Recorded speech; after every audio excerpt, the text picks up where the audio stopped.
What if the ruling class has discovered something extraordinary? Immortality. Imagine a world where the same individuals hold power for centuries. Imagine they discovered working reincarnation rituals. Ancient cultures developed elaborate rituals surrounding the afterlife and rebirth. Could these practices hold a kernel of truth? The Renaissance saw a resurgence of interest in the occult. Scholars sought lost knowledge and hidden wisdom. Wealthy patrons funded expeditions to find ancient artifacts and manuscripts. Secret societies claimed esoteric knowledge. They practiced alchemy, astrology, and ritual magic. Did these societies rediscover the keys to immortality? The rediscovery of reincarnation rituals would have been a closely guarded secret. The ruling elite would have kept it hidden, passing down the knowledge through generations. Alchemy likely played a central role. Alchemists may have developed elixirs believed to purify the soul for rebirth. These rituals would have become a cornerstone of the elite's power, ensuring their continued dominance across generations. The discovery of reincarnation rituals would have reshaped society. The ruling elite would become guardians of a secret too great to share. They would establish clandestine orders to protect their rituals. These orders would operate outside conventional morality. Their members would be groomed from birth for their roles. The world would see only their outward faces, unaware of the ancient power they wielded. The rituals would evolve over time, incorporating elements from different cultures. The weight of ages would bear down on those chosen to undergo the ritual. Centuries of knowledge imprinted on their souls. The burden of immortality would be immense. Some would crumble under the pressure. Others would become hardened. The world outside would remain unaware, their lives shaped by unseen forces. The ruling elite would become architects of human history. Wars, revolutions, economic booms and busts, all orchestrated to maintain their grip on power. They would play the long game, their strategies spanning lifetimes. The world would become their stage, their power unchallenged. Timing would be of cosmic significance. The rituals meticulously planned to coincide with rare astrological alignments. Astrologers would play a pivotal role in this process. They would spend years charting the courses of planets and stars. These celestial events would create a nexus point, a bridge between realms. The rituals would require a sacred space, hidden sanctums concealed beneath the earth or nestled within remote wilderness. Some ancient remnants of forgotten civilizations, others meticulously constructed by skilled artisans.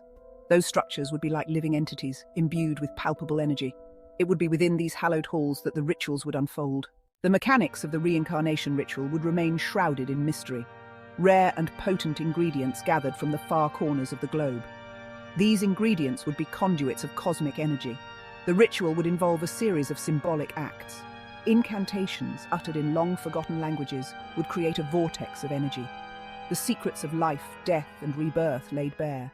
Imagine a world where power dynamics shift dramatically, not in sudden coups or revolutions, but in the slow, almost imperceptible movements of a chess game. This is the reality of a ruling class gifted with reincarnation and the retained knowledge of past lives. They wouldn't think in terms of years or even decades, but epochs. They would play the long game, their strategies unfolding across generations. Wars would be calculated maneuvers in a grander scheme. Economic cycles would be tools to consolidate wealth and power. In a world ruled by a reincarnating elite, institutions wouldn't be mere bureaucratic structures, but carefully cultivated instruments of control. Governments, financial systems, religious organizations, all would be subtly influenced, their key positions often filled by reincarnated members of the elite or their carefully chosen proxies. Imagine a seemingly insignificant advisor whispering in the ear of a king, a seemingly junior clerk controlling the flow of information within a vital ministry, or a seemingly unassuming priest shaping the moral compass of a nation. Each one, perhaps, a vessel for a consciousness centuries old, their actions guided by a hidden agenda that serves the long-term interests of their kind. The masses wouldn't see the strings being pulled, the subtle nudges that steered nations and economies down paths carefully chosen by those who held the true power. Political debates might rage, revolutions might ignite, but always within the carefully constructed boundaries of a system designed to ultimately maintain the status quo. Dissent would be tolerated, even encouraged, but only insofar as it served to maintain the illusion of choice and freedom. Those who posed a genuine threat, who came too close to uncovering the truth, would be dealt with swiftly and silently, their voices silenced, their influence erased. One of the most insidious aspects of this enduring power structure is not overt oppression, but the subtle manipulation of perception. The ruling elite, masters of propaganda, craft narratives, shaping the thoughts and desires of the masses. They engineer consent using media, entertainment, and education. History is rewritten through subtle omissions and carefully chosen interpretations. Heroes and villains are created, their stories serving the agenda. The masses are bombarded with information, a constant stream of news and entertainment designed to overwhelm their senses. They believe they are making choices, but they are orchestrated by the powerful. The illusion of choice and freedom is the most powerful tool of the ruling elite, a gilded cage keeping the masses content and compliant. Now, let's talk about progress. The ruling elite, with their vast knowledge accumulated over lifetimes, wouldn't just be content with maintaining the status quo. They would see themselves as stewards of civilization, guiding humanity towards a future of their own design. And they would have the means to do so. With access to resources unimaginable to ordinary people, they could fund scientific research, cultural projects, and technological advancements on a scale never before seen. Imagine laboratories hidden deep underground, where brilliant minds, perhaps reincarnated geniuses from past eras, toiled away on projects that could reshape the very fabric of reality. The world would witness breakthroughs in medicine, extending lifespans, perhaps even coming tantalizingly close to achieving immortality for the masses, but always carefully controlled, always ensuring that the elite maintained their edge. New forms of energy, clean and sustainable, might be discovered, but their implementation would be carefully managed, their benefits distributed in a way that maintained the existing power structures. This wouldn't be progress for progress's sake, but progress with a purpose. A purpose known only to those who held the reins of power, their vision for humanity shaped by centuries of experience and an unwavering belief in their own right to rule. The ruling elite, with their extended lifespans, would become masters of their own narratives. They would understand the power of symbols and use them to shape history. Monuments would be erected to ideas and philosophies that reinforced their dominance. Imagine towering structures, their designs echoing ancient wisdom, reminding of the ruling class's power. Art and literature would flourish under their patronage, promoting values that serve their interests. Perhaps they are already among us, their true identities concealed behind wealth and philanthropy. Let's talk about the consequences. The impact of a reincarnating ruling class on the lives of ordinary people. What happens to the rest of us when a select few hold on to power, wealth, and knowledge for centuries, even millennia? The most obvious consequence, the one that would shape the very fabric of society, would be the widening chasm between the haves and the have-nots. Imagine a world where the same families controlled the levers of power for generations, their wealth accumulating like snowballs rolling down a mountainside, gathering momentum and size with each passing lifetime. On one side, you would have unimaginable opulence, not just the fleeting wealth of a single lifetime, but the accumulated riches of centuries. Think sprawling estates created over centuries, private collections of art and artifacts, technological marvels accessible only to a select few. On the other side, you would have a growing underclass, trapped in a cycle of poverty and despair. Not because of a lack of hard work or ingenuity, but because the very systems they lived under were designed to keep them down. The opportunities to climb the social ladder, always limited, would become virtually non-existent. The transmission of knowledge, that's where the real power would lie. Imagine a world where children weren't just born into wealth, but into a legacy of accumulated wisdom and experience. From the moment they could understand words, they would be groomed for their future roles, their minds filled with the secrets of power passed down through generations. They wouldn't need formal education as we know it. No standardized tests, no vying for scholarships, no struggling to make it in a competitive job market. Their path would be laid out before them, their destiny preordained by the circumstances of their birth.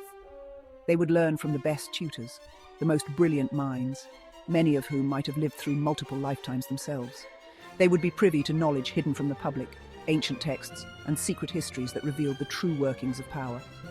And with each reincarnation, this knowledge base would grow, encompassing not just history and politics, but science, technology, philosophy, the arts. Imagine the advantage they would have, the head start in every field, the sheer impossibility of competing with those who carried the wisdom of centuries within their minds. Now, even with the most sophisticated systems of control, there's one thing the ruling elite could never completely eradicate: the human spirit, the yearning for freedom, for justice, for a chance to shape one's own destiny. Imagine the resentment simmering beneath the surface, the whispers of rebellion. There would be those who would risk everything to expose the truth, their voices a constant irritant. The ruling elite, for all their power and foresight, would know that no system, no matter how meticulously designed, could last forever. Despite the immense power of the elite, cracks would appear in their facade. The human spirit's desire for freedom is not easily subdued. Whispers of dissent spread like wildfire. Secret meetings held away from surveillance. The yearning for justice fuels rebellion.